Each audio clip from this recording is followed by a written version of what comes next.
লালগোলায় heroin পাচারের আগে ছক বানচাল পুলিশের। ধৃতের কাছ থেকে উদ্ধার লক্ষাধিক টাকার হেরোইন। পুলিশের জালে গ্রেপ্তার এক যুবক। বিশেষজ্ঞ চিকিৎসকদের সম্মিলিত প্রয়াস। চরক ও Jivak square diagnostic and research centre speciality ও মাল্টি স্পেশালিটি পরিষেবা নিয়ে এবার আপনাদের শহরে। উন্নত ল্যাবরেটরি, সিটি স্ক্যান, ইমেজিং পরীক্ষা সহ বিভিন্ন পরীক্ষা করা হয়। যোগাযোগ 7477799627 7477799963।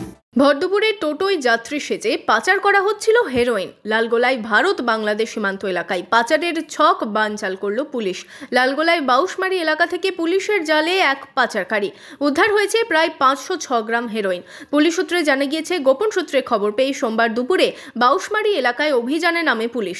সেখানে একটি টোটো আটক করা হয়। টোটোয় যাত্রীকে তল্লাশি চালাতেই তার কাছ থেকে উদ্ধার হয় হেরোইন। জানা গিয়েছে, ধৃত সালাউদ্দিন শেখ লালগোলা থানা এলাকার বাসিন্দা।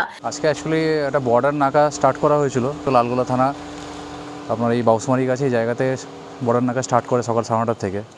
তো তাতে হঠাৎ করে একটা টোটো করে তিনজন আসছিল। তো তাদের মধ্যে একটা ছেলে সঙ্গে সঙ্গে জাম্প করে লাফ দিয়ে পালাতে যায়। তখন আমাদের অফিসার যে ছিল সে ধরে তাকে ক্যাচ করার পর তার কাছ থেকে কিছু কন্ট্রাব্যান্ড মেটেরিয়াল পাওয়া গেছে। ড্রাগ ডিটেকশন টিস দিয়ে টেস্ট করে ব্রাউন সুগার পাওয়া গেছে। 506 গ্রাম মতো ওয়েট করে দেখা গেল। এদিন এসডিপিও উত্তম গড়াই, সিআই মানস দাস ও সুপ্রিয় রঞ্জন মাঝি এই অভিযানে অংশ নেয়।